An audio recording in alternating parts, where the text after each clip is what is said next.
I'd have to say I'm shocked by the fact that when you dump something down the drain, it can go right into the river. Because usually when you dump something down the drain, you don't really think about it anymore. Water consumption in a USA household is 8 times that of an Indian household.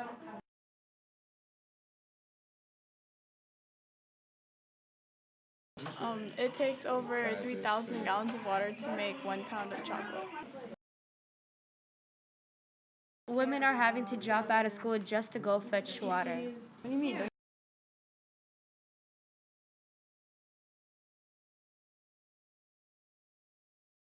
1 billion people in our world don't have access to clean water.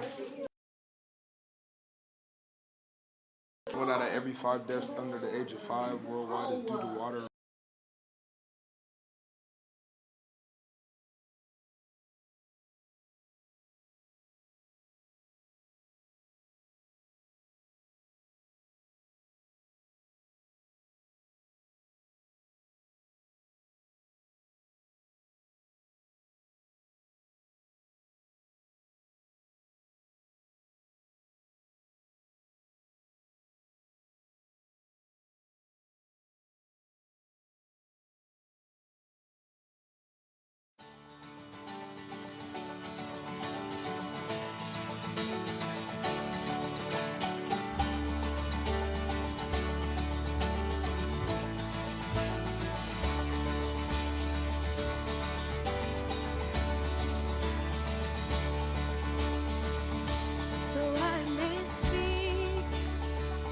Some tongue of gold, or even spit out some holy word.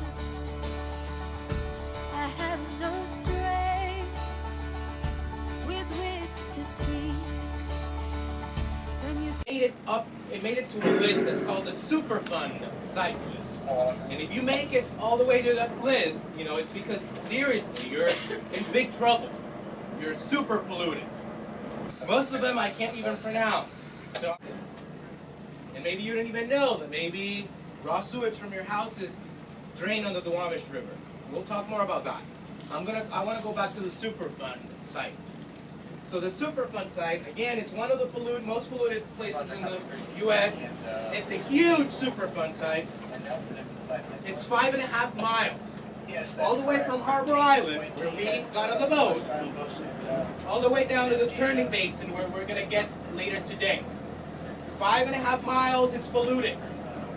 And it needs to be cleaned up. So it's very bad news, right, that Seattle's only river, because Seattle has only one river, the Duwamish River. It's extremely polluted. The good news is that it will be cleaned up. I was kind of surprised. This river contains over 40 different chemicals that are above human health and environmental health standards. Surprised that all of the things you do, like with paint or with oil or the soap you use to wash your car, because I just washed my dad's car, that it can actually get into the river and affect the wildlife and the water, and that it's not good in general. You know, when you think of soap, you don't think of pollutant. I was really surprised with the plans they had to try and clean up the river. Like, it's more of a temporary plan, and I don't think they're prepared for. I was surprised that they aren't preparing for trying to just completely clean it up, so that future generations don't have to deal with it. It's more just right now they're trying to deal with it. The Duwamish River used to be 15 miles, but now it's 5.5 miles. It has been free. Do you remember why they had to do that? Because the boats, they needed a more narrow path and also to save gas. How the Native Americans, they have what's called the rights to fish, even though it's bad, contaminated, bad for them, and people weren't at first doing much of a change about it, but now that they're changing it, that's pretty good. That facility that cleans up the water, because if they're willing to clean it up, I think all they need is just more funding to make it bigger, and then they would do more of a big impact instead of just throwing everything out. Yeah.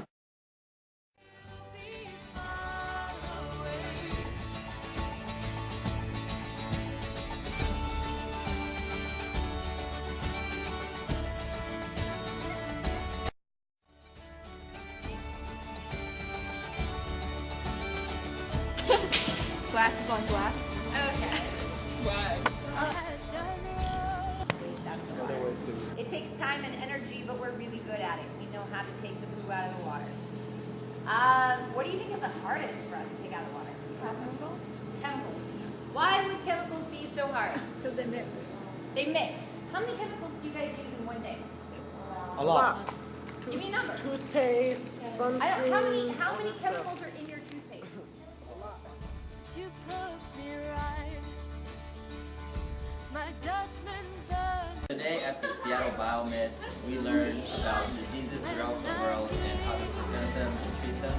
My favorite thing about Seattle Biomed was the tour. It was really fun. It is my fault, my own mistake.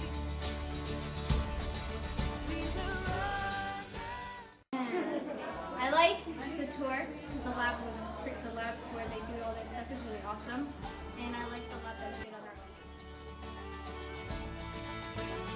own. We will run and swim. You will dance with me. We'll fulfill.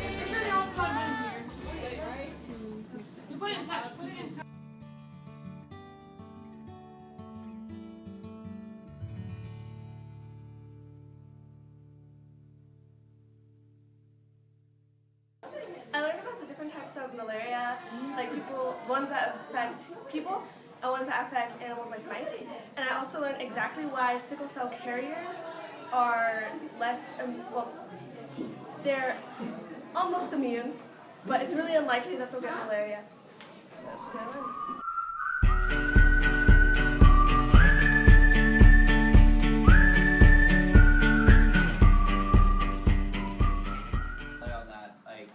When I was younger, like when I knew like people didn't have like clean water, but I didn't know it had like all of the diseases and all the bacteria that it did. I just thought that it was actual just dirty water.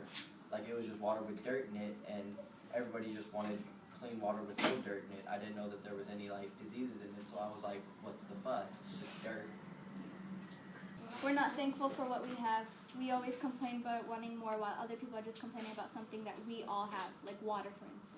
They have not clean water, and we're just like, oh yeah, I have water, but I need more of this or something else.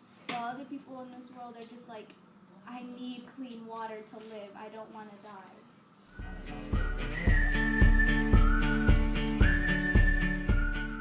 Carry the water, and it's a lot of water. And here it also says the men sometimes help after a few weeks following after a woman has a baby. But it underlines following after the baby is born. So it's like the women also are pregnant and they have to carry the water from wherever they get it from, like 5 miles, and it's like 50 gallons of water while they're also pregnant with a child. And the men still aren't helping, only after they have the kid.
High School.